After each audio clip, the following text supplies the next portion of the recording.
पिछले वीडियो में हम लोग एक्सरसाइज 5.5 कर रहे थे, जिसमें स्थानापन्न विधि द्वारा समीकरण को हल करना सीखे थे। अब तक हम लोग 3 विधि के बारे में पढ़ चुके हैं। पहला था विलोपन विधि, दूसरा था तुलनात्मक विधि, तीसरा है स्थानापन्न पद्धति। तो आज हम लोग लास्ट पढ़ेंगे, जो कि है ब्रजगुणन पद्धति द्वारा या विधि द्वारा दो चर राशि युक्त एक घात वाले समीकरण का हल। तो ये देखो, अब तक हम लोग जो 3 मेथड पढ़े हैं ना, उससे थोड़ा ये अलग है। इसमें एक हम छोटा सा रूल यूज करेंगे। वो रूल यूज करने के लिए एक जनरल इक्वेशन हम लोग ले रहे हैं। इक्वेशन इसी फॉर्म में होता है a1x plus b1y plus c1 बराबर 0, पहला इक्वेशन। दूसरा a2x plus b2y plus c2। तो इसी तरह से दो इक्वेशन रहता है, x और y, जहाँ पे दो चर राशि होता है, इसको सॉल्व करना होता है। ठीक है। अब देखो, जो भी हम लोग समीकरण लेते हैं वहाँ पे जो x और y चर राशि होता है, उसके साथ एक x और y का गुणांक भी होता है। जैसे यहाँ पे x का गुणांक क्या है, पहले वाले समीकरण में a1, दूसरे वाले में x का गुणांक है a2, y का गुणांक पहले वाले में है समीकरण में b1, दूसरे वाले समीकरण में y का गुणांक है b2। ठीक है। अब यहाँ पे a1 a2 b1 b2 तो हम जनरल माने हैं। यहाँ पे कोई एक नंबर होता है, कोई एक वास्तविक संख्या होता है। ठीक है। और उसके साथ अचर राशि भी होता है।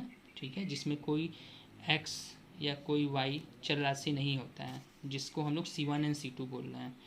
ठीक है। यहाँ पे भी कोई वास्तविक संख्या हो सकता है। अगर तुमको समीकरण दिया जा रहा है तो एग्जाम्पल देखेंगे तो और अच्छे से क्लियर होगा। पहले वो रूल जान लेते हैं, रूल क्या है, कैसे कौन सा रूल यूज करेंगे हम लोग। तो यहाँ पे देखो, जो x है, x का दोनों में एक गुणांक है ना। पहले वाले समीकरण में x का गुणांक है a1, दूसरे वाले में है a2। उसी तरह y का भी दोनों में एक गुणांक है ना। पहले वाले में b1, दूसरे वाले में b2। उसी तरह c1 c2 भी एक गुणांक है, जिसमें x और y कोई टर्म नहीं है, x और y कोई चर राशि नहीं है, तो इसको हम लोग 1 बोलेंगे। पहले वाले में 1 का गुणांक है c1, दूसरे वाले में है c2। तो क्या है, किस तरह से हम लोग, तो ब्रजगुणन विधि द्वारा समीकरण को हल करने के लिए y का जो गुणांक है उसको लेंगे पहले, फिर 1 का गुणांक लिखेंगे, फिर हम लोग लेंगे x का गुणांक, उसके बाद फिर से हम लोग y का गुणांक लेंगे। पहले y, फिर 1, फिर x, फिर y। तो यहाँ पे दो समीकरण है। y का गुणांक क्या है, b1 पहले में, दूसरे में b2। 1 का गुणांक क्या है, पहले में c1, दूसरे में c2। x का गुणांक क्या है, पहले में a1, दूसरे में a2। फिर से y का गुणांक लिखना है दोबारा, तो b1 b2। समीकरण को सॉल्व करने के लिए ब्रजगुणन विधि द्वारा x बाई क्या होगा वो हम बता रहे हैं, बराबर लिखते हैं y बाई क्या होगा हम बता रहे हैं, बराबर लिखते हैं 1 बाई क्या होगा वो हम बता रहे हैं। x बाई होगा, देखो पहले हम लोग y और 1, इसके नीचे की जो संख्या होगा उसमें हम लोग y और 1 को गुणा करेंगे एक साथ। तो गुणा करने के लिए पहले हम लोग नीचे की तरफ जाते हैं, b1 का c2 के साथ करेंगे। ठीक है। बीच में हमेशा माइनस होगा। फिर ऊपर की तरफ जाएंगे, b2 का c1 के साथ करेंगे। ठीक है, b2 c1। अब y का क्या होगा, उसके लिए 1 और x का हम लोग गुणा करेंगे। तो इसके लिए हम लोग पहले वही नीचे की तरफ जाएंगे, तो c1 e2, फिर हम लोग जाएंगे ऊपर की तरफ माइनस c2 a1। बीच में हमेशा माइनस होगा, वो चेंज नहीं होगा। अब 1 का के बाई में क्या होगा, इसके लिए हम लोग x और y का गुणा करेंगे, x और y के गुणांक का। तो पहले नीचे की तरफ जाएंगे, तो a1 b2, बीच में माइनस, फिर ऊपर की तरफ जाएंगे a2 b1। इसको एक एग्जाम्पल के द्वारा और हम क्लियरली समझ सकते हैं। एक एग्जाम्पल ले रहे हैं जिसमें दो इक्वेशन हम मान रहे हैं। पहला है 4x प्लस 5y माइनस 62 बराबर 0, दूसरा है 3x प्लस 2y माइनस 36 बराबर 0। जो जिस तरह से यहाँ पे a1 b1 c1 a2 b2 c2 तो था, वहाँ यहाँ पे देखो ये नंबर है, वास्तविक संख्या कोई भी दिया हुआ है। तो यहाँ पे अगर x का गुणांक हम लोग लिखना चाहें तो पहले से होगा 4, दूसरे से होगा 3। y का गुणांक लिखना चाहे तो पहले में होगा 5, दूसरे में होगा 2। और 1 का गुणांक लिखना चाहे तो पहले में होगा माइनस 62, दूसरे में होगा माइनस 36। तो वो माइनस को भी लेना पड़ेगा। यहाँ पे अगर माइनस रहता है 4x माइनस 5y तो माइनस 5 रहता है, होता है यहाँ पर। अगर यहाँ पे मान लो माइनस 2 रहता है तो माइनस 2 लेते हैं। ठीक है, माइनस को भी लेना पड़ेगा। तो अब ये रूल हम लोग यूज करेंगे। तो पहले y का गुणांक लिखेंगे, फिर 1 का गुणांक लिखेंगे, फिर x का गुणांक लिखेंगे, फिर से y का गुणांक। तो y का गुणांक क्या है, पहले में 5, दूसरे में 2। 1 का गुणांक क्या है, पहले में -62, दूसरे में -36। x का गुणांक क्या है, पहले में 4, दूसरे में 3 समीकरण में। फिर से y का गुणांक, तो 5, 2।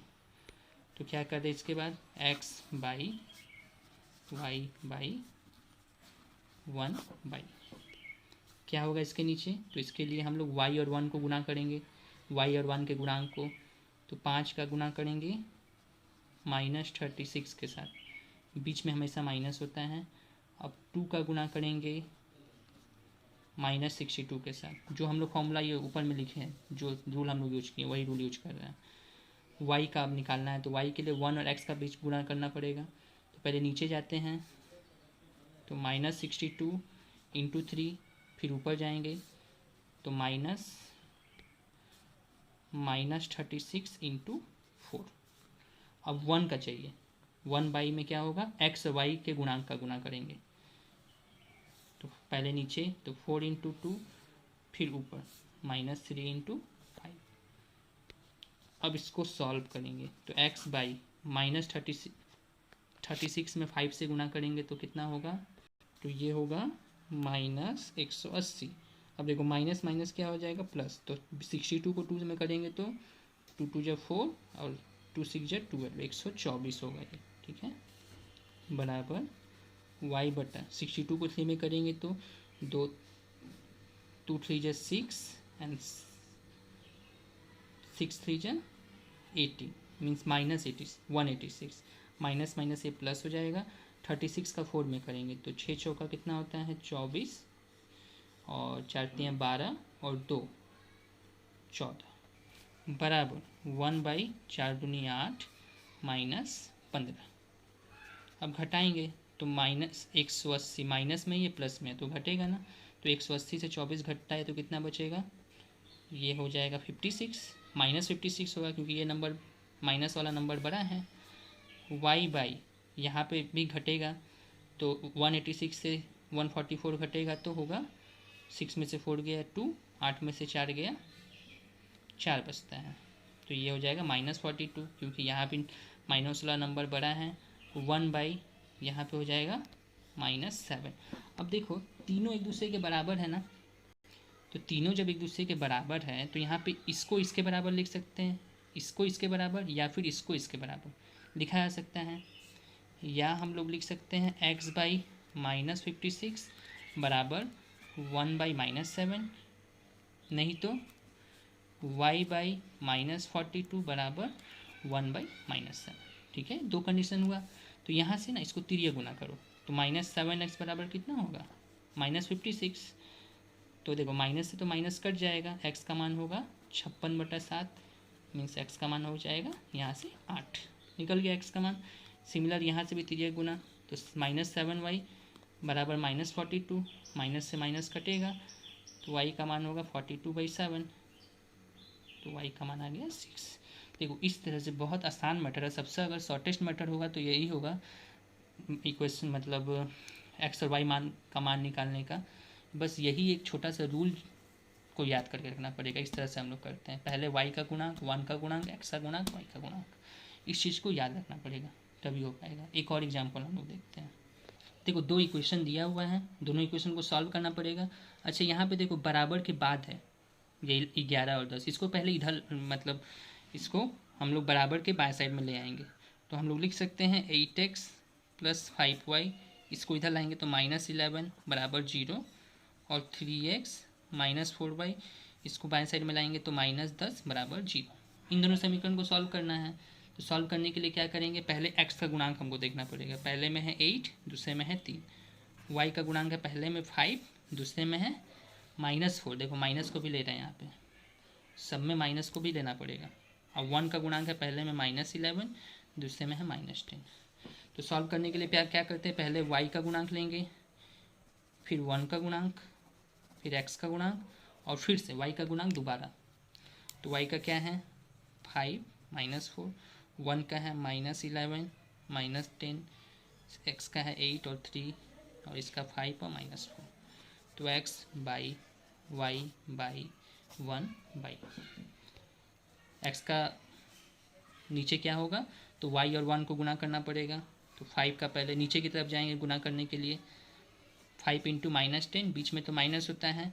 अब ऊपर जाएंगे तो -4 इंटू -11, ठीक है, ये हुआ। इसके बाद y के नीचे क्या होगा, तो इसके लिए 1 और x से गुणांक को गुना करना पड़ेगा। तो पहले नीचे तो -11 इंटू 3 माइनस, फिर ऊपर -10 इंटू 8, ठीक है। अब 1 का नीचे क्या होगा, तो इसके लिए x और y के गुणांक को गुना करेंगे। तो पहले नीचे 8 इंटू -4 -3 इंटू 5, इसको सॉल्व करना पड़ेगा। x बाई -50 होगा, -10 में 5 गुना होगा, तो अब देखो माइनस माइनस माइनस से प्लस हो जाएगा और ये एक माइनस ऑलरेडी है, तो 11 4 जा 44 बराबर y बटा -33, यहाँ पे माइनस माइनस प्लस 10 × 80 हो जाएगा। y बाई 8 चौका 32, -32 होगा, एक माइनस है, और 3 × 15, ठीक है। ये देखो दोनों माइनस में है ना, तो माइनस माइनस तो ऐड होता है, तो ये हो जाएगा 94। y बाई 80 में से 33 घटेगा तो कितना बचेगा, ये हो जाएगा 47, और यहाँ पे 32 और 15 माइनस में है दोनों, तो ऐड होगा, तो ये हो जाएगा -47। तो क्या होगा यहाँ से, या तो हम लोग इसको इसके बराबर करेंगे, x बाई -94 बराबर 1 बाई -47, नहीं तो फिर y बाई 47 इसको इसके बराबर करेंगे, बराबर 1 बाई -47। तिरिया गुना करो तो -47x बराबर -94, माइनस से माइनस कट जाएगा, x का मान होगा 94 बाई 47, तो ये 2 बार में कट जाएगा ना, x का मान आ गया 2।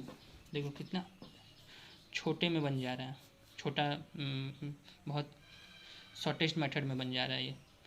तिरिया गुना करो तो -47y बराबर 1 के साथ करेंगे तो 47 ही होगा, तो y का मान होगा 47 बाई -47, तो 47 से 47 तो कट जाएगा, 1 बचेगा, माइनस भी एक है तो माइनस को भी लेना पड़ेगा, तो हमारा आंसर आ गया x और y का 2 और -1। देखो एक और इक्वेशन ले लिए, ऐसा 2 इक्वेशन है, इसको ब्रजगुणन विधि से हल करना है, ठीक है। तो ब्रजगुणन विधि से हल करने के लिए पहले तो हम बोले सारा जो टर्म है, सारा जो टर्म है x हो या चाहे वो y वाला टर्म हो या चाहे वो अचर राशि वाला टर्म हो, सब एक ही तरफ होना चाहिए, तो एक ही तरफ करना पड़ेगा। तो 3x -4y, 1 को इधर ले आओ तो -1 बराबर 0, इसी तरह 4x ये इधर आएगा बाएं साइड में, तो -3y -6 बराबर 0। तो यहाँ से आगे कर ही सकते हो, x y और 1 का पहले हमको गुणांक जानना पड़ेगा। x का है 3 पहले में, दूसरे में 4, y का पहले में -4 दूसरे में -3, 1 का है पहले में -1 दूसरे में -6। अब क्या करेंगे, वही सेम काम, पहले y का गुणांक, फिर 1 का, फिर x का, फिर y का दोबारा। तो इसके आगे का पूरी तरह से जो भी काम है वो तुम लोग खुद से करोगे। इसी तरह देखो एक्सरसाइज 5.6 में 3 नंबर क्वेश्चन है, 4 नंबर क्वेश्चन है, इसको खुद से किया जा सकता है। तो यहाँ तक कम से कम 4 नंबर क्वेश्चन तक, 1 नंबर क्वेश्चन तो बता दिए, 2, 3 और 4 तुम लोग खुद से ट्राई करोगे, ठीक है।